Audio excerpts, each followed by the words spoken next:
on offense, it's going to be Dominick Puni. Yeah. So a thing about Kansas is they run the zone the zone stretch scheme. So they do a lot of the same things in the running game that we do in Kansas. And also he played center, he played guard. In his last 2 years, he started at left tackle. I think that this is the guy that we drafted that's going to fill that right tackle position when they finally get Colton McKivitz out of there. And I really see him taking Colton Hmm. McKivitz' job, bro. I really see him taking Colton McKivit's job, and it's going to be Feliciano and Puni on the right side. As far as defense, the two guys that I'm really excited about seeing is the two Florida State guys, Renardo Green and Tatum Bethune. So I'm gonna start out with Tatum Bethune. I watched him in the LSU game. I watched him. I watched him in the Clemson game, and then there was another game I watched him for like a half, but I was on the road, so I had to get going, and I couldn't watch. But this guy Tatum Bethune, he hits everything moving. If I can give him a comparison, bro, he plays like Dre Greenlaw.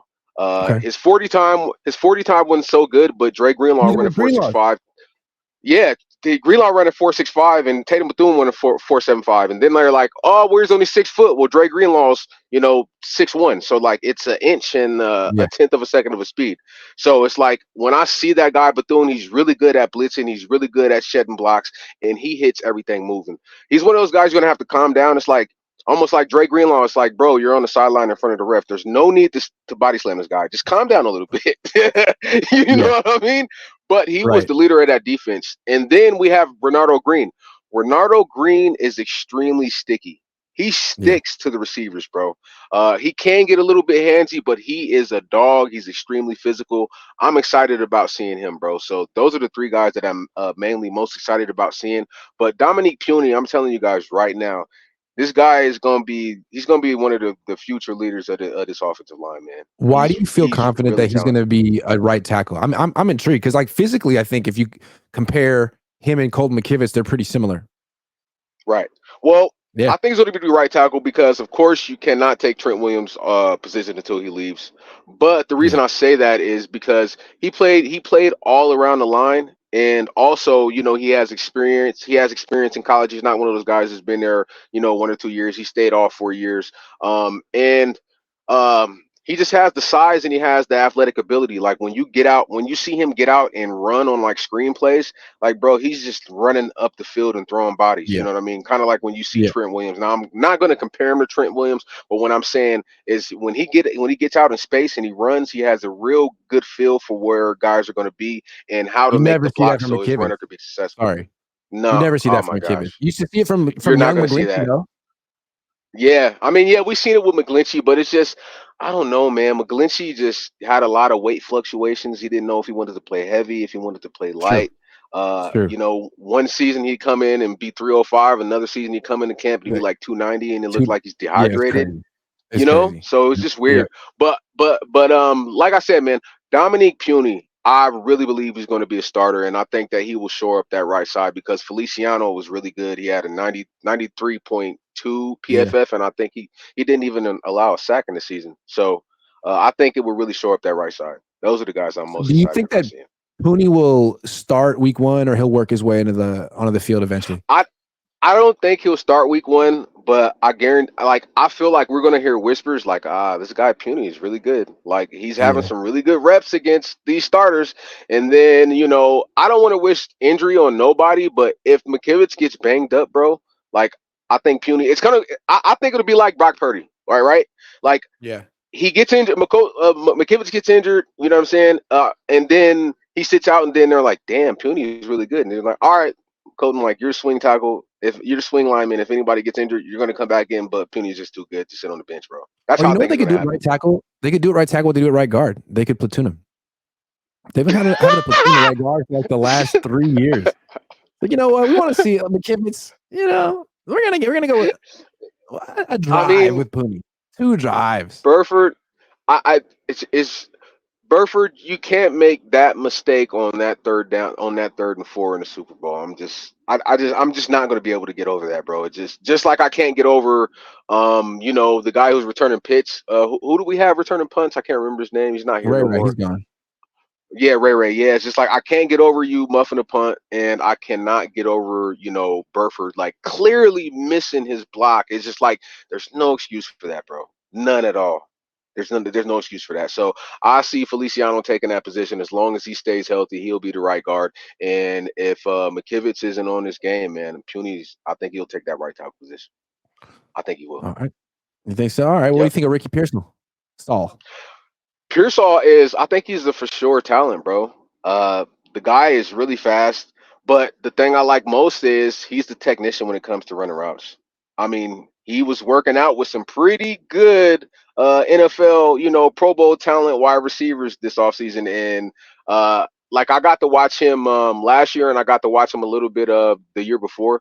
I think he's a for sure thing when it comes to being a route runner, man. And that's the most important thing when you coming into the NFL as a receiver is your route running capability. When to know how to break off routes, and he's really good in space. He's really good in space. So I think once he develops that relationship that Brock Purdy and Ayuk has, as far as like Brock Purdy knows where Ayuk is going to be and how he's going to break off his routes, so he knows where to throw the ball. Like when he develops that relationship with Pearsall, and you got Ayuk and Pearsall on the other side, and then you got somebody like Cohen playing the slot. I know he's a small guy, but that dude, everything, the ball sticks to his hands. So I'm really Yeah. excited about seeing a 4-4 guy and a 4-3 guy on the same side, and then Ayuk out there by his lonesome on the left side. That's going to be exciting to see, bro. Really exciting. I think Yeah. those two are like the future of our wide receivers. It'll pretty much be like Ayuk will become Debo, like when Ayuk got drafted and Debo was the guy that was here. I think Cohen and Pearsall are going to be those guys who are going to be like the underclassmen to Ayuk. Like Ayuk's going to be the guy who's making 30 million a year, and they're going to be Yeah. two underclassmen. And then when he goes out, they're going to draft another guy and bring somebody in with Pearsall and Cohen. I really see those guys making an impact. And all of a sudden, Ayuk would be like the slowest wide receiver on the field. That'd be crazy. Yeah. He One thing about Ayuk is his 40 time does not do him no justice because that It man doesn't. be moving on the field. They It's like they cracked him at 4 or it's 5. Like he's he's a legit home run threat. A legit home way run threat. Yeah. way faster. That's why it's like sometimes when I look at 40 times, it's like he seems to play fast. I mean, Drake Yeah. Greenlaw seems to play a lot faster than That's 4.65 on my the question field. with I Ricky. mean, Like you ran a 4.4 flat. Like, do you play like that? I want to know. man, yeah, I mean, when he was at Florida, bro, he was torching cats. He was torching cats. Now we're in the NFL. The technique is going to be better. Guys are going to be better at covering you in and out of your breaks, but his routes is just nasty. Pearsall's Can I routes is one thing that kind of ridiculous. concerns me about Pearsall, besides the fact that he broke out late, um, in his final year, he had 4 touchdowns. Yeah, 4. And before that, he had yeah, 5. Like, don't you want to yeah. produce a little bit more than that? Like, I know he can I like think he get you had first 5. downs. Yeah, yeah, and that's true. But another thing that we also have to look at is, how does the coach that you're playing with call plays That's true. if he sees you as a red zone threat? Because a few games that I watched Pearsall, he literally got those guys up the field and they just went to a different option when it came to getting in the end zone. So it all Yeah. depends on that. But like I said, as far as the most important thing, route running. And being committed to the game, like a lot of his scouting, they say like this dude is all about football. He's all about football. That's what Seems like it. he's a gym rat. He trains a lot and he's all about football. He's not a trouble guy. He's from Arizona. You know what I mean? So we got that Arizona connection. Cohen. Pearsall. Now Brock Purdy, and then Ayuk is not from Arizona, but there's the Arizona connection there. Man, I got a really good feeling about those 4 guys, bro, playing together. I mean, they played against each other in college. They played against each other in high school. I got a really good feeling about that, bro. I got a really good feeling It, about that. it seems like they drafted Pearsall to replace Debo eventually. Like Debo got his Yep, chance to be the hero in the Super Bowl, and he couldn't come through. And why couldn't he come couldn't do through? it. 1, he couldn't Yeah, be man-to-man coverage, and 2, he couldn't catch passes that were like in his area. Like he contested. dropped passes, like contest. So I feel like that's 2 things that Pearsall does. That's Really the good. 2 best things he does is get open You're and right. actually He catch the ball. actually catch the ball, and Yeah, and I don't want to make no excuses, but I really after rewatching the Super Bowl, bro, Debo and Kittle were not 100%, especially yeah, that's Kittle. true. That injury report when we were like, he's going to play, he's going to be all right. No, Kittle was not all right. He was not himself in that Yeah. Super Bowl. There was something else that Yeah. was going on, and they just kept it under wraps. And I think it was that bullcrap, spongy practice field, which probably ended up the reason why we had a coach and a player tear their Achilles in the Ooh. freaking Super Bowl, which is Yeah. crazy. That The spongy coach. field, bro, like.